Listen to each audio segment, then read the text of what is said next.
What's happening, guys? Sam Adams here, and welcome to a brand new episode of Caffeinate today for July the 18th of 2019. Of course, for those that are brand new, welcome to the show, and if you don't know, this is a daily gaming news podcast where I bring you the hottest gaming news from around the industry, and I keep you up to date and informed on everything happening in the industry we all love. And today, the show is a bit late, going up on podcast services as well as YouTube.com, and also live on twitch.tv/SamuelAdams. Because I was tired. I worked overnight and I needed a couple of hours of sleep before we went all in, because today we got some pretty big news. Do you remember is it 21st day of September? No, I'm just kidding. That was a horrible joke that I didn't plan. Do you remember the fact that we had two Nintendo Switch models rumored to be coming out? It seems those rumors were not entirely unfounded because, of course, we got the reveal of the Nintendo Switch Lite, but now we have our first look at a brand new model of the Nintendo Switch coming later this year that changes just one specific feature, and that is battery life. It's very exciting for those that definitely play on the go, and also in general just want to purchase a Switch. But Monster Hunter World has shipped 13 million copies. PUBG has a brand new cinematic trailer that shows off exactly what is going on in the world of PUBG. Luigi's Mansion 3 launches on October the 31st, officially. Of course, we saw the rumors last week about October 4th being the release date, but it seems those were also unfounded rumors.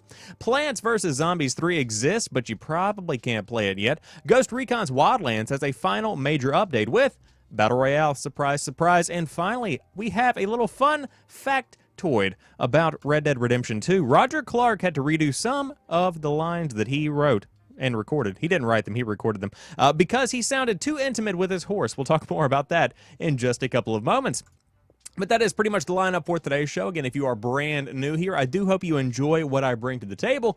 And the show is hosted 5 days a week if you do want to subscribe or follow and check it out live or in VOD format. But without further ado, let's go ahead and dive into today's top stories. First off, Nintendo is releasing a brand new Switch model with better battery life. This August, Nintendo is releasing a new Switch model with a longer battery life. It will be priced the same as the current model, and aside from the improved battery, feature the exact same specs. The new model's battery life will last between 4.5 and 9 hours, depending on the game. For Breath of the Wild, for example, the battery life will last for an estimated 5.5 hours. In comparison, the current model has a battery life that's between 2.5 and 6.5 hours, depending on the game. Once again, for Breath of the Wild, the battery life is around 3 hours. So basically, if you're playing a pretty high-end, power-intensive, graphics-heavy game, you are going to be getting roughly about 2.5 hours more out of the new version of the Nintendo Switch. Above, you can see how that compares to the newly announced Nintendo Switch Lite, which will feature a battery life of 3 to 7 hours. Breath of the Wild clocks in at about 4 hours. So, you're actually getting more battery life in the regular version of the Nintendo Switch. I'm sorry, what?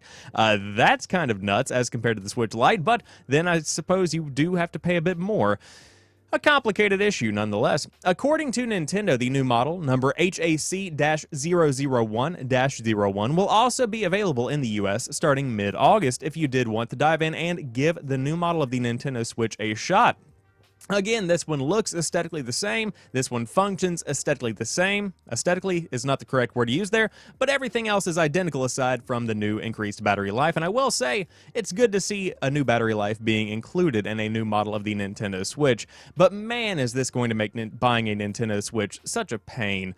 Because number one, you have the base model that's already out on store shelves that is, by all means, a fine Nintendo Switch.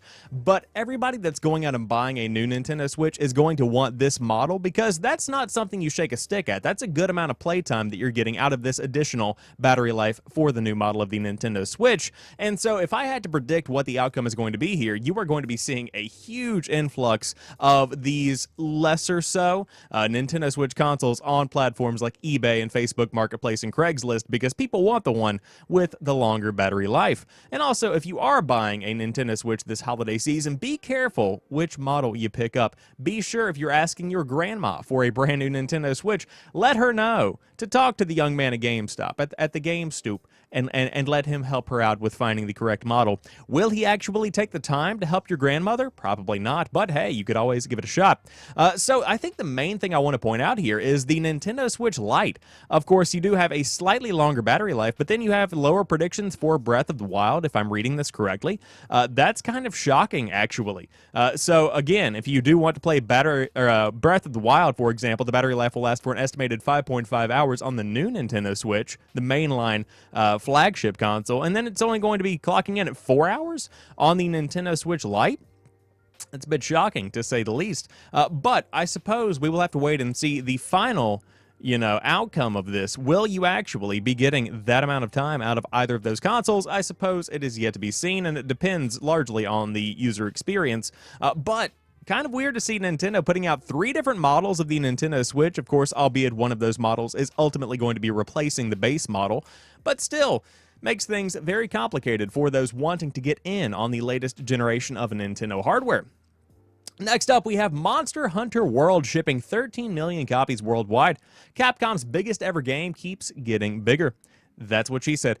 I've been watching a ton of The Office. This is a news in brief article. Read more about the story by following the link as seen below, and boom, we go to Twitter. Hunters, we have hit another big Monster Hunter World milestone. 13 million units shipped worldwide. We are celebrating by giving everyone a special item pack. Look out for these useful items when you claim your daily login bonus between July 25th and August the 29th. You get if you log into Monster Hunter World. Attack Jewel ×1, Appreciation Ticket ×13, Silver Egg ×13, a Gold Weirvium print, 4 ×3, and Heavy Armor Sphere ×3 if you did want to log into Monster Hunter World and check out what is available there. Monster Hunter World, incredible to see this game continuing to grow and flourish, and of course, it's going to do nothing but grow even bigger over the course of the next few months as we do inch closer to Iceborne, which is the big expansion that is coming for Monster Hunter World. But again, this is Capcom's most successful game to date. Incredible to see it continuing to grow and to hit these milestones. It seems like month after month. I feel like this is at least the 3rd time that I've talked about how there is another record broken, another milestone achieved by the guys behind the scenes at Monster Hunter, and good on them, because I've played the game. I played a bit of the Iceborne beta a couple of weeks back. It's fun. It's not necessarily my cup of tea, but it's a fun game. It's a fine game.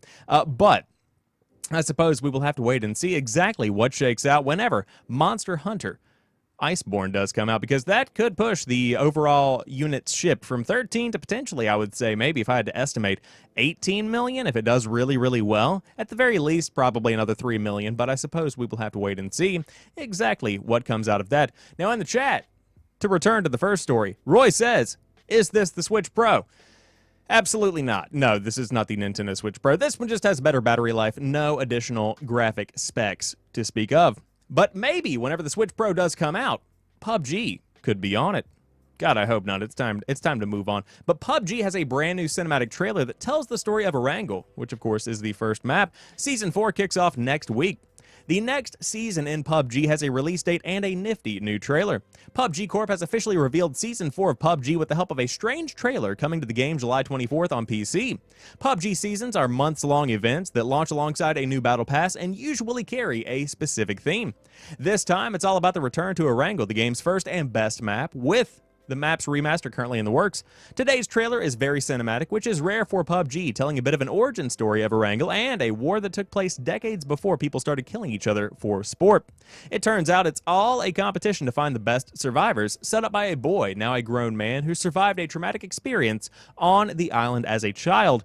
It's a pretty neat trailer. I will say it's weird to see a cinematic trailer for PUBG, but hey, it's a thing. It's a thing they did. July 24th is when Season 4 will kick off proper, but if you would like to play the new content early, you can download the test server on PC to see the remastered Erangel, new car radios, and more for yourself. And in the meantime, you can check out the cinematic trailer as seen here within the article. Alongside the new trailer, PUBG Corp also revealed the new lobby music, which will accentuate the pre-game experience in Season 4.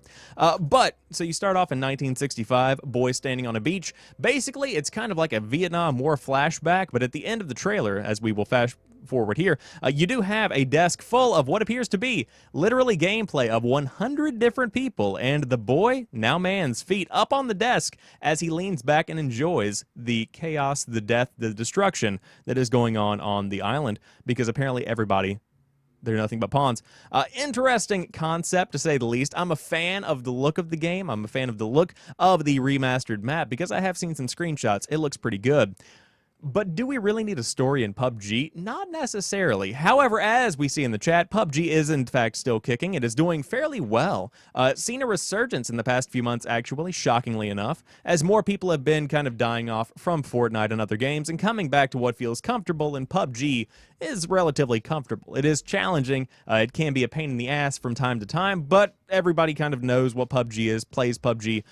If you don't have anything else to play, it's kind of that situation right now. With Season 4 coming back, though, you could be seeing more and more people jumping back into it. Of course, the game has improved drastically over the course of the past year or so. It was in a bad spot for a while, but it's definitely seeing a lot of improvements over the course of now, and of course the past few months, but also now, as it continues to become a better version of the game. But why not have a story? I suppose indeed. However, you know what probably has a better story than PUBG? Luigi's Mansion 3, and that game is launching on October the 31st. Luigi's Mansion 3 will launch on Switch on October the 31st, of course, Halloween day/night, as announced by Nintendo. Here is an overview of the game via Nintendo.com. Luigi's dream vacation turns into a ghostly and gooey nightmare. I hate it when my vacation turns into a gooey nightmare. Luigi embarks on a dream vacation with Mario and friends upon receiving an invitation to a luxurious hotel. However, his dream quickly becomes a nightmare when King Boo reveals everything had been a ploy to capture Mario and friends. With the assistance of Professor Egad once again, the reluctant and cowardly hero Luigi traverses up and down treacherous floors of the now ominous hotel on a quest to save them. Wield the upgraded Poltergust G00, or Goo, to slam and blow away the ghost defenses or summon Gooigi, an all-green doppelganger that can help Luigi overcome obstacles he can't get past alone. Interchange between Luigi and Gooigi as one player, or grab a friend and control one each. For more frantic multiplayer action, race the timer to clear various objectives on a series of floors in Scarescraper mode. Scarescraper mode can be played online or locally with up to 8 players on 4 Nintendo Switch systems. Additional games are required and are sold separately. And of course, you have some key features, etc., etc. But Luigi's Mansion 3 does look to be a pretty good entry into the age-old franchise that has not seen an entry in a hot minute. But the main thing here is the game is not going to be launching on October 4th as reportedly going to be the plan as of last week. No, we are getting it on Halloween Day, which I think is pretty fitting considering it's Luigi's Mansion 3. A very fun game, one that's going to do well in the streaming space, I would say, for that day, because nobody loves anything more than a good Luigi's Mansion game on October the 31st. But I suppose we will see what kind of sales this game does. If I had to predict, I would say pretty well, especially considering the time of the year that it is coming out. But again, it's not necessarily a game like Layers of Fear or Outlast, where it really does have a ton of value at that specific time of the year. Luigi's Mansion 3 is, at its core, just a fun Nintendo game, so it's going to do well throughout the holiday season and beyond. But specifically on Halloween, it's going to be doing fairly well. I will say it probably would have done better and will do better if they were to release it on October the 4th, because at that point you have a couple of weeks of build up to Halloween and people get excited, people get festive with it, and so it probably would have sold better if it had not been launching at the end of October, but it is very fitting. It definitely is going to be a big seller on that specific day. But maybe you want something with a little bit of zombies instead of ghost in it. Maybe some plants, some succulents, some succulents. Plants vs. Zombies 3 exists, but you probably can't play it yet.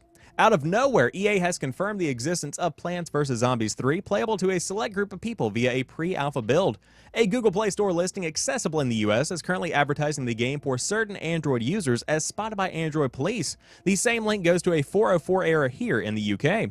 Screenshots show familiar plants and zombies from the series' roots, although one big change seems to be the sunflower energy comes not from the actual sunflower plants placed on the game board, but from a meter. But much of this may still change, developer PopCap notes in the game's App Store description. In this plantastic pre-alpha, you should anticipate experiencing bugs, zombies don't bathe very often, and other issues, the studio wrote. Don't soil your pants just yet. plants. Soil your plants.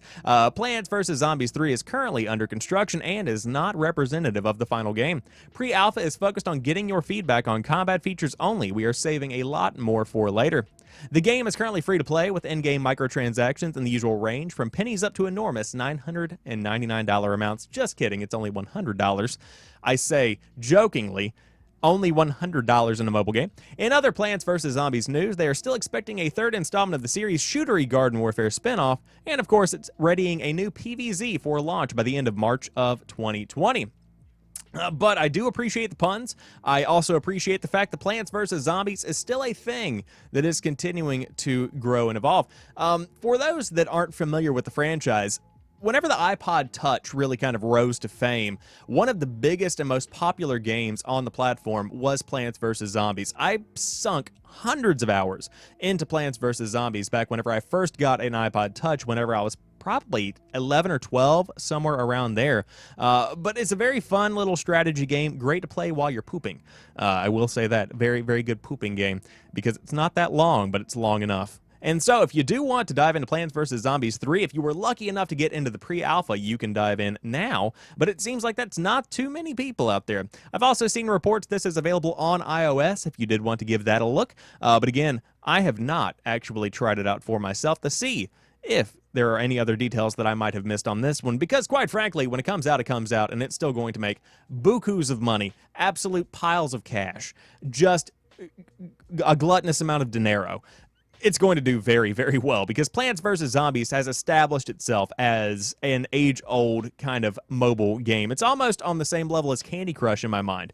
Not necessarily in the same kind of match 3 way, but people know Plants vs. Zombies in the same way that you're familiar with Farmville, in the same way that you know, not really Solitaire, but you understand where I'm going with this. You just know specific games, but I suppose we will have to wait and see when it officially launches, and I can't imagine it being any time later than the last half of 2019. It's a mobile game. Surely it can come out soon. But Ghost Recon Wildlands is a game that is also still kicking, and it has a final major update that will add a new Battle Royale-style game mode. And I believe it's out now if you do want to dive in and give it a shot, with the game being 70% off as of right now as well. Mercenaries is an 8-player PvPvE free-for-all. Ubisoft said last year that the technical challenges involved in adding a BR mode to a third-person shooter Ghost Recon Wildlands made it impossible to undertake right now. Apparently, it has made some progress since then, because the final major update to the game will add a new mode called Mercenaries that will bring what sounds an awful lot like a small-scale BR/survival experience to the mean streets of Bolivia. Mercenaries is an 8-player PvPvE free-for-all mode that begins with each player alone and unarmed. Job 1 is to scrounge weapons and gear in order to be able to effectively fight Unidad. Excuse me, I thought that said undead, and I was like, are we getting BR zombies? Unidad forces and other players, but the larger goal is to find and activate radio transmitters that will gradually reveal an extraction zone on the map. Once you have activated 3 transmitters, a chopper will come in, and the extraction zone will be revealed to everyone when it lands. The first player to fill their extraction gauge and get to the chopper will actually win. I know it's a brand new idea. Battle Royale is a completely underexplored version of gameplay that so many people have foregone. But it does sound interesting. Of course, the article goes on to talk more about armor and health. It's pretty much what you would expect from the BR mode, as you have seen before. But I like where this is going. Of course, the PvPvE definitely adds a bit of a new element to it. Whenever you're talking about the combination here, everybody talks about how Fortnite is a combination of PUBG and Fortnite. Everybody talks about how you have Ring of Elysium, which is a combination of a third-person shooter and elements of PUBG. I think what you get here with Ghost Recon Wildlands is a combination of obviously Ghost Recon, because there's an objective, because you do have to activate the transmitters, so you have that Ghost Recon kind of DNA, but then you have stuff like Ring of Elysium, where you do have to get to the chopper, and you have to essentially load into the chopper. You do have the PUBG tacticalness of the third-person shooter, if that's a word. That's the kind of element that I'm seeing here within Ghost Recon Wildlands, the Mercenaries mode. But again, the game is out now. It's been out for a hot minute if you do want to dive in and give the Mercenaries mode a shot. But in the chat, I'd pay for Ghost Recon Zombies. That's not a bad idea. It could potentially do well. However, I do love the look of Ghost Recon Wildlands, just not a game that I could ever dive into. Now, we do have the brand new Ghost Recon game coming out later in, I believe, 2020. 20? It could be 2019. When does the new Ghost Recon game come out? Let's see. Ghost Recon Breakpoint comes out in October 4th of 2019. Within that day, that's when you're going to be getting that. So again, you have the brand new Ghost Recon game coming out very soon, shockingly soon, actually. And if you did want to dive in and give the dying breath of Ghost Recon Wildlands a shot, you can check it out whenever it launches today. Again, the game is 70% off currently if you do want to get it for a budget price. And it is a pretty good-looking game. Again, I don't know how much bang for your buck you are going to be getting, but it can't be too bad if there's a brand new mode out there ready for you. And to round out today's show, a funny story to end off on. Roger Clark, of course, Arthur Morgan of Red Dead Redemption 2, had to redo some of his lines because he sounded too intimate with his horse. Much of the acting work for Red Dead Redemption 2 was just that, acting. Performance capture involves a full physical performance from the cast, who are free to play off of each other and use makeshift props. It's a different prospect to voice acting, another skill in its own right, since a camera captures every facial movement and the animators translate that performance into a game. But even with the motion capture games, there are instances where the actors need to get into a sound booth and read through lines in isolation. This is often how effort sounds. All the grunts and cries of pain are recorded. In Red Dead Redemption 2, a booth was also used to record the sounds for when the player is riding around the open world on their horse. A lot of the horse stuff was actually voice acting, Arthur Morgan actor Roger Clark said during a recent MomoCon panel. I think I spent about 2 days in the booth doing that stuff. It was, is Arthur's horse a mare or a stallion? Then there's different dialogue if you have a level 4 bonding than if you have a level 1 bonding. You're not quite as affectionate, etc. So we did that. A couple weeks later, I come back in, and one of our wonderful assistant directors, Gethin Aldous, I believe I said that correctly, says, Raj, we got to do these horse lines again. And I was like, why? He said, well, it's a little too intimate. It sounds like you're not talking to a horse. I was like, what do you mean? Then he played it back. After hearing the recording back, the actor agreed they should redo the lines. Skip the following video to 1630 to hear Clark's incredible horse seduction skills. And so I can imagine this is the one where he goes, hey, easy girl. And then it just gets really quiet, and you're like, are you getting ready to screw this horse? What the hell? The panel features Dutch Vanderland actor Benjamin Byron Davis as well, and it's very much so worth the watch if you do want to check out Roger Clark and, of course, the other actors that are into Red Dead Redemption 2. Talk about the experience. It's an hour long, probably a pretty good time, but hilarious to see the fact that they had to redo horse lines because of the fact that essentially Arthur Morgan sounded like he wanted to have sexual relations with that horse like Bill Clinton and Monica Lewinsky. But I digress. That rounds out today's topic for Caffeinate. If you did enjoy today's show, be sure to drop me a like down below if you are watching on YouTube. If you're live on Twitch hanging out with me, I appreciate you being here, and I hope you have a fantastic rest of the day. But the show will be back tomorrow for a brand new rundown of the hottest gaming news. However, until then, you guys have a fantastic rest of the day. I will talk to you soon, and peace.